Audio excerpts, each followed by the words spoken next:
कहते हैं एक मर्तबा, अपने अल्फाज के जामे में अर्ज कर रहा हूँ, एक मर्तबा मक्के की सरजमीन है, मक्के की सरजमीन पर शाम का वक्त है, सूरज अभी अभी अपना चेहरा अल्लाह अकबर आसमान के घूंघट में छुपाने वाला है। ऐसे आलम में अफरा तफरी का माहौल है, जल्दी जल्दी सब लोग अपने अपने घरों को लौटना चाहते हैं। ऐसे में बाजार की रौनक कम होने वाली है। आजकल तो रात के 10-10, 11-11 बजे तक बाजार चलते हैं। बिजली का दौर है, बर्क का दौर है, तरक्की का दौर है, टेक्नोलॉजी का दौर है। उस जमाने में चिराग थे और चिराग भी सबके घरों में नहीं जलते थे। उस जमाने में चिराग भी सिर्फ मालदारों के घर में जलते थे। बाजार में तो चिराग का तसव्वुर नहीं था। इधर आसमान का सूरज गुरूब होगा, उधर बाजार की रौनक खत्म हो जाएगी। इसलिए जल्दी जल्दी लोग अपने सामान को समेट रहे थे। मगर उस बाजार के अंदर, मक्कतुल मुकर्रमा के बाजार में एक बुढ़िया थी जो कभी दाएं देखती, कभी बाएं देखती, कभी आगे देखती, कभी पीछे देखती। ऐसे वो देख रही थी जैसे किसी का इंतजार कर रही हो,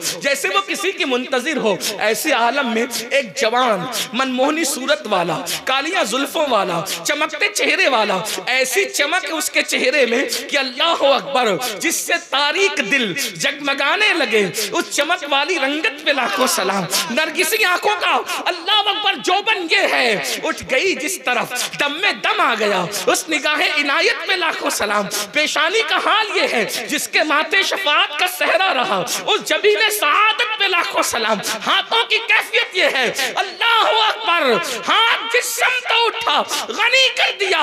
मौजे बैरे समाहत पे लाखों सलाम। कैफियत ये है कि कभी हलीमा की बकरियों के पीछे चलते आजिज़ी करने पर आ जाए, लेकिन जब अपनी शान दिखाने पर आते हैं तो फिर जिब्रील भी साथ नहीं चल सकते, बल्कि जिब्रील भी थक के बैठ जाते हैं। लोग मेरे नबी को हलीमा की बकरी के पीछे देखकर अपने जैसा क्यों कहते हैं? आसमानों पे जिब्रील को थकाने वाला भी तो देखो।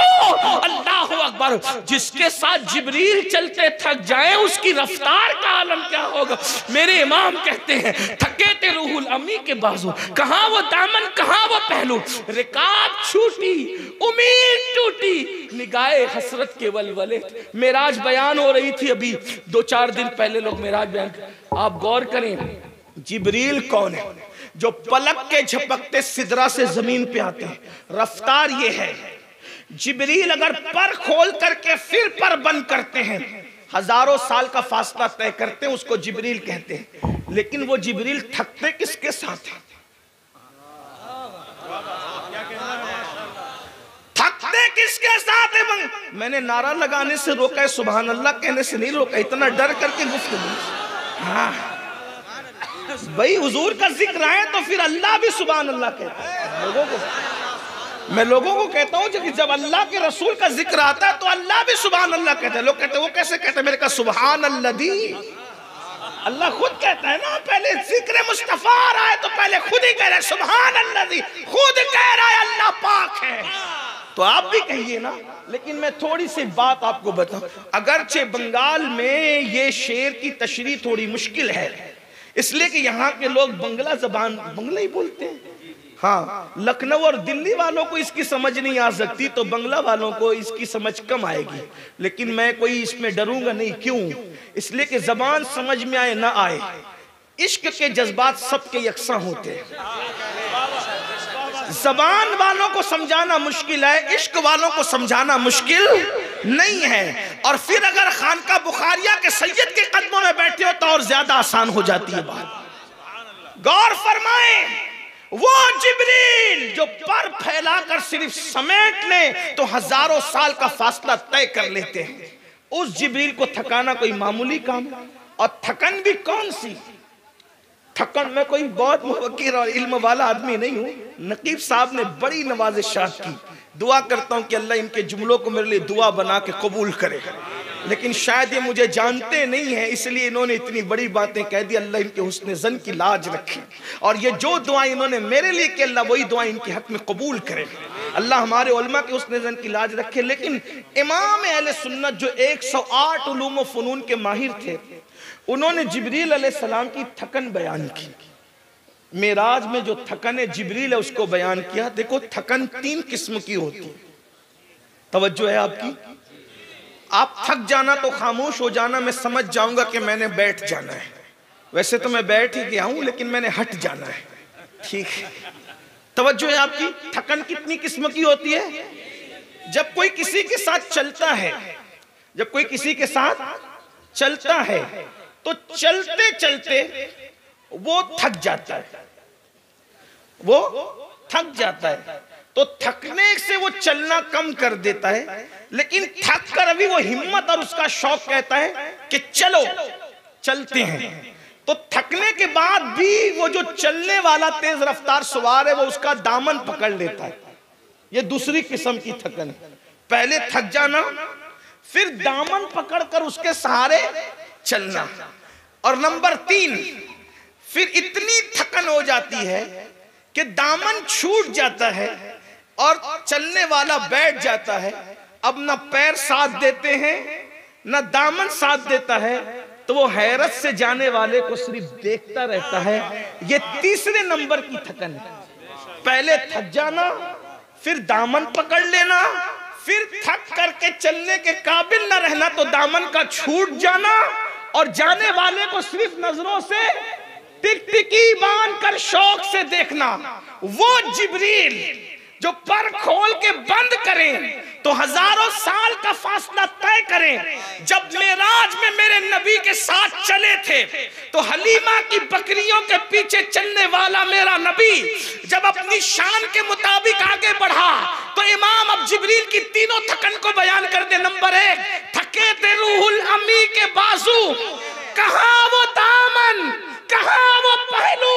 दूसरे नंबर की थके थे रूहुल अमी के बाजू, कहां वो दामन, कहां वो पहलू। रिकाब छूटी, उम्मीद टूटी, निगाहे हसरत के वलवले। सुभान अल्लाह, वाह क्या बात है। जिब्रील की थकन पहले नंबर की नहीं थी, बल्कि जिब्रील की थकन तीसरे नंबर की थी। ऐसा थक चुके थे कि जा नहीं सकते थे, बस निगाहे हसरत से देख रहे थे। और हुजूर वहां गए फिर जहां जिब्रील का गुमान भी नहीं जा सकता। गुंजे जो चटके थे दना के बाग में, बुलबुले सिदरा तक उसकी बू से भी महरम नहीं। अल्लाह अकबर, ये अपने नबी की शान है। लेकिन आजिज़ी देखो, अल्लाह अल्लाह, वो बुढ़िया किसी का इंतजार कर रही है। इंतजार करते हुए दाएं बाएं आगे पीछे देखती है। एक जवान मनमोहनी सूरत वाला आता है, आकर के खड़ा होता है, कहता है माई किसका इंतजार है, माई किसका इंतजार है।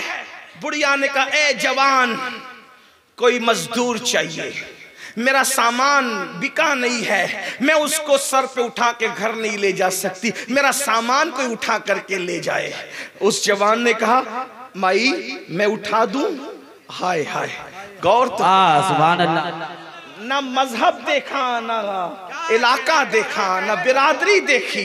देखे तो सही, लोग कहते हैं ये दहशतगर्दी और वो नफरत। हमारे यहाँ नफरतें है ही नहीं। सुभान अल्लाह। हमारा मजहब तो कहता है मोहब्बत सबके लिए, नफरत किसी के लिए नहीं। हम नफरत कहां से लाएं? इसलिए कि नफरत क्या नफरत है। हाँ अलबत्ता ये जरूर है जिससे अल्लाह वो रसूल हुक्म दे दे, फिर हम उस पर अमल करने के लिए लाजिम हमारे लिए, क्योंकि हम पाबंद है कुरान और सुन्नत के। फिर क्या हुआ, उस जवान ने उस बुढ़िया का सामान अपने सर पे उठाया, उठा करके बुढ़िया आगे चली, जवान पीछे चला। उसका घर आया, उस जवान ने सामान रख दिया। बुढ़िया ने कहा बेटे मेरे पास मजदूरी देने के लिए पैसे नहीं। जवान ने कहा माई अगर तू मजदूरी देने के लिए पैसे नहीं रखती तो मैं कोई मजदूर भी नहीं, मैं कोई मजदूर नहीं हूँ। मैंने तो इंसानियत के नाते तेरी मदद की है, मैंने कोई मजदूरी नहीं की है। उस बुढ़िया को प्यार आ गया। उस जवान ने कहा अच्छा मैं चलूं? उसने कहा रुक, तेरी सूरत बड़ी प्यारी है, सुभान अल्लाह, तेरी सूरत मन को भाती है, मन भाती तेरी सूरत है। मजदूरी तो नहीं दे सकती, चंद जुमलों का बोझ तेरे दामन में डाल देती हूँ। इसलिए कि पैसों से ज्यादा कीमती कभी कभी नसीहतें होती है। ए जवान इधर आ, गौर से सुन, मक्के में हंगामा है, मक्के में तूफान है, भाई भाई में इख्तिलाफ है, चचा भतीजे में इख्तिलाफ है, मामू भांजे में इख्तिलाफ है, माँ बाप औलाद में इख्तिलाफ है। का क्यों? का एक शख्स उठा है, अब्दुल मुत्तलिब का पोता है, अब्दुल्लाह का बेटा है, अबू तालिब का भतीजा है, मोहम्मद उसका नाम है, नबूवत का ऐलान किया है। बेटे, उसकी जबान में इतनी तासीर है कि जो उसका हो जाता है उसी का होकर रह जाता है। तू उसके कभी करीब मत जाना, अगर तू उसके करीब जाएगा तो तुझ जैसा अच्छा जवान भी उसी का होकर के रह जाएगा। आपने पूछा, माई क्या उस जवान को तूने देखा? मैंने अभी तक देखा नहीं, उसकी बात सुनी नहीं सुनी, लेकिन बस इतना सुन रखा है। देखो प्रोपेगेंडा कितना खतरनाक होता है। याद रखना, प्रोपेगेंडे को अपने किरदार से डैमेज करना जरूरी होता है, प्रोपेगेंडे को अपने किरदार से खत्म करना जरूरी होता है। और दुनिया जब प्रोपेगेंडा करती है तो फायदा हमको होता है। क्यों? ताकि हम अपने आप को बताएं कि हम कौन है। अगर दुनिया प्रोपेगेंडा कर रही तो करने दीजिए, अपने अखलाक से बताइए, किरदार से बताइए, सीरत मुस्तफा से बताइए हम कौन है। अल्लाह अकबर। आका ने क्या पूछा कि तू उसको सुन चुकी है? उसको देखने मैंने नहीं देखा। तो कहता है मगर तेरी सूरत प्यारी थी, मैंने चंद नसीहत के जुमले तेरे दामन में डाल दिए। बड़ी सादगी से मेरे मासूम ने कहा, बल्कि सैयदुल मासूमीन ने कहा कि माई तसव्वुर करो, जिस मोहम्मद की मुखालफत तुम कर रही हो, अगर वो मोहम्मद मैं ही हूं तो तुम्हारा रिएक्शन क्या होगी, तुम्हारा क्या अंदाज होगा? उस बुढ़िया ने कहा, अगर वो मोहम्मद तू ही है तो सारा मक्का झूठ बोल रहा है, तू सच्चा है, मैं कलिमा पढ़ के मुसलमान। वाह, सुभान अल्लाह, सुभान अल्लाह। बेशक ये अपना नबी। अल्लाह अल्लाह अकबर। सब लोग जवाब दें, या रसूल अल्लाह, या रसूल अल्लाह, जिंदाबाद। अंदाजा फरमाएं, अंदाजा फरमाएं, क्या ये हमारे अंदर बड़ी एक बात, आशिक रसूल कहलाने वालों, किसी यहूदी बुढ़िया का बोझ तुम क्या उठाओगे? तुम तो अपनी माँ का बोझ उठाने के लिए तैयार, तुम तो अपने बाप का बोझ उठाने के लिए तैयार नहीं। बाप बीमार पड़ता है, उसको डांट कर कहते हो कितने पैसे तेरे पीछे खर्च करूं, क्या तेरे ही पीछे सब कुछ खर्च कर दूं? मुझे बताओ किस इश्क की हम बात करते हैं, किस मोहब्बत की बात करते हैं? सीरत मुस्तफ़ा अपने बच्चों को पढ़ाना होगा, अपने बच्चों को पिलाना होगा। आइए सीरत के मजीद अब्वाब अब मैं आपके सामने क्या पेश कर सकूंगा, इसलिए मैं आपसे इतनी गुजारिश करता हूँ, हुजूर की जिंदगी बताओ। हुजूर बहुत खूबसूरत है, उनकी सीरत बड़ी खूबसूरत है। अल्लाह अकबर। देखो मैं आपको कहता हूँ, लोग कहते हैं ना कि वो तो दूध दोते थे, चले मैंने कहा अगर दूध दोने वाली सीरत ही तुम बयान करते हो, मैं भी बयान कर दूं। लोग क्या कहते हैं, सीरतुन नबी के जलसे में क्या कहते हैं, वो तो दूध दोते थे बकरी का, हमारी तरह थे। मैंने कहा चले दूध दोना तुझे याद है तो मैं भी तुझे बता दूं दूध कैसे दोते थे। मौलवी जी, हम किसी से नफरत की बात नहीं करते, लेकिन हिंदुस्तान के हालात ऐसे होने के बाद भी तुम ऐसी बकवास करते हो। कोई अपने नबी को भी छोटा बना के पेश करता है, कोई अपने कायद को भी छोटा बना के पेश करता। कलमा पढ़ते हो या क्या करते हो? कलमा पढ़ाने का भी एहसान गया जिसका कलमा पढ़ते हो। अरे जिससे बुखारी पढ़ी है उसको बहरुल उलूम कहते हो, और जिसका कलमा पढ़ते हो उसके बारे में कहते हो उन्हें तो आयशा का हारी नहीं पता था। मौलवी को बहरुल उलूम कह रहे हो और नबी के इल्म का इनकार कर रहे हो। सोचो तो सही, तुमने किस मसलक की बुनियाद रखी? फिर हमारी कौम हमसे कहती मौलाना उनके बारे में कुछ न कहे। मैंने कहा बिल्कुल नहीं कहेंगे, उनकी जूतियां सर पर रखेंगे, उन्हें समझा दे, वो हमारे नबी के बारे में बोलना छोड़ दे, हम उनकी जूतियां सर पर रखने को तैयार हैं। हमें क्या किसी से नफरत, हमें किसी से क्या, लेकिन बात याद रखें, अगर बकरी का दूध दोने पर ही नबी की सीरत को मौकूफ कर दिया तो आइए मैं भी आपको बकरी का दूध दोना बयान कर दूं। लो यही तो बात है ना, इश्क जब आता है तो ये चीज नजर आती है, और इश्क ना हो तो फिर बात नजर नहीं आती। देखो दूध, अगर आप लोग देहात से भी आए होंगे, गांव से भी, मैं भी देहाती आदमी, अगर आप बकरी का गाय का दूध दो ना तो वही बकरी का दूध दोया जा सकता है जो बकरी बच्चा दे चुकी हो। बांझ बकरी में दूध नहीं होता, ऐसा ही है। यही है, मैं कोई गलत तो नहीं कह रहा हूं भाई। बुखारी मुस्लिम का हवाला दूं तो कुछ भी बोल जाऊं तो तुम्हें क्या, तुम्हें तो पता ही नहीं। लेकिन बकरी और गाय की बात करूं तो मुझसे ज्यादा तो आप जानते हैं, है ना? आप फौरन पकड़ लेंगे क्योंकि आप इसमें मास्टर हो, हम आपके बहुत पीछे इस मामले में। बोलो यही बात है ना, वो बांझ बकरी दूध देती है नहीं देती। और बांझ भी और बीमार भी हो तो देती है? नहीं देती। अगर कोई बकरी दूध भी दे तो कितना देती है? Litre, 2 litre, 5 litre. मगर आओ, अगर बकरी का दूध दोने पर ही तुमने सीरत को मौकूफ किया है तो मुझसे भी दूध का दोना सीरत में सुन लो। अल्लाह के रसूल हिजरत के लिए जब मक्के से मदीने मुनव्वरा चले, रास्ते में सिद्दीक अकबर को भूख लगी। भूख की वजह से सिद्दीक अकबर के चेहरे पे आसार जाहिर हुए। तो अल्लाह के रसूल ने सिद्दीक के भूख का ख्याल करते एक झोपड़ा देखा। उस झोपड़े में एक औरत थी, उसका नाम उम्मे माबद था। उम्मे माबद के पास सिद्दीक अकबर के साथ हुजूर गए और सिद्दीक अकबर से कहा, अबू बकर इससे पूछो क्या ये कुछ खिला सकती है? हुजूर ने खुद नहीं कहा, हुजूर ने पूरी जिंदगी किसी से कुछ मांगा ही नहीं, लेकिन जब बात आई है कुछ पूछने की तो सिद्दीक अकबर को आगे किया। अबू बकर पूछो ये कुछ खिला सकती है? उम्मे माबद से सिद्दीक अकबर ने पूछा कुछ खिला पिला सकती हो? कहा घर में कुछ नहीं है और खिला सकती थी, मेरे पास बकरियां हैं लेकिन सारे बकरियां मेरी जो है जंगल जा चुकी हैं। ये एक बीमार बांझ बकरी पड़ी हुई है जो खड़े भी नहीं हो सकती है, इसलिए मैं कोई कुछ नहीं खिला सकती। तो सरकार ने सिद्दीक अकबर से कहा इसको बोल के यही बकरी हमें दे दे, हम इस बकरी से दूध निकालेंगे। तो उसने कहा मैंने कहा ना कि ये बांझ भी और बीमार भी है। तो उस वक्त सिद्दीक अकबर से सरकार ने कहा इसको बोल के दे दे। सिद्दीक अकबर ये नहीं कहते हुजूर बांझ बकरी दूध नहीं देती, बीमार बकरी दूध नहीं देती। सिद्दीक जानते थे ये जो कह देते वही हो जाता है। अल्लाह अकबर, अल्लाह अकबर। फिर मेरे आका ने कहा इससे बोल के बकरी दे दे। उसने बकरी उठाई, बीमार बकरी दे दी। आका ने बिस्मिल्लाह पढ़ के बकरी पे हाथ फेरा, बकरी उठकर खड़ी हो गई। खड़ी होने के बाद पानी मंगवाया, बर्तन मंगवाया, पानी लिया, हाथ जय बिस्मिल्लाह पढ़ के थन को लगाया। उम्मे माबद देख रही है, उम्मे माबद ये क्या हो रहा है? मेरी बकरी उठ के खड़ी हो गई, उसके थन भर गए। फिर उसके बाद हुजूर ने दूध दोना शुरू किया। एक बर्तन भरा का दूसरा ला, दूसरा भरा तीसरा ला, तीसरा भरा चौथा ला, चौथा भरा पांचवा ला। उम्मे माबद देखती रह गई, बांझ बकरी से घर के सारे बर्तन दूध से भर गए। खुद पिया, सिद्दीक को पिलाया, उम्मे माबद को पिलाया और आगे को बढ़े। उम्मे माबद का शौहर आया, आकर के कहता है दूध कहां से आया? वो तो नाम ही पूछना भूल गई थी।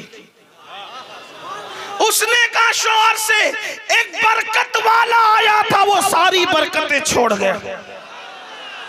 उसका नाम का वो बरकत वाला था, मैं उसको नहीं जानती लेकिन देखूंगी तो पहचान जाऊंगी। वो कह रहे थे कि हम मदीने जाने वाले हैं। उम्मे माबद के शौहर ने कहा फिर चलो ऐसे बरकत वाले की जियारत करें। जब पहुंचे मदीने मुनव्वरा में तो ढूंढने लगे, ऐसे में सिद्दीक अकबर नजर आ गए। कहिए उसका साथी है, उसका साथी है। और उसके बाद अल्लाह अकबर, जब सिद्दीक अकबर से कहा वो बरकत वाला तेरा दोस्त कहाँ है, तो सिद्दीक अकबर मुस्कुरा दिए कि लोग भी क्या नाम रख अपने अंदाज से, बरकत वाला। अल्लाह अकबर, नाम पता नहीं है, कलमा नहीं पढ़ा, बरकत दे के कहा बरकत वाला। खुदा की कसम हमारा नबी इतनी बरकत वाला है जिसकी बरकत जमीन पर भी है, बरकत आसमान पर भी है।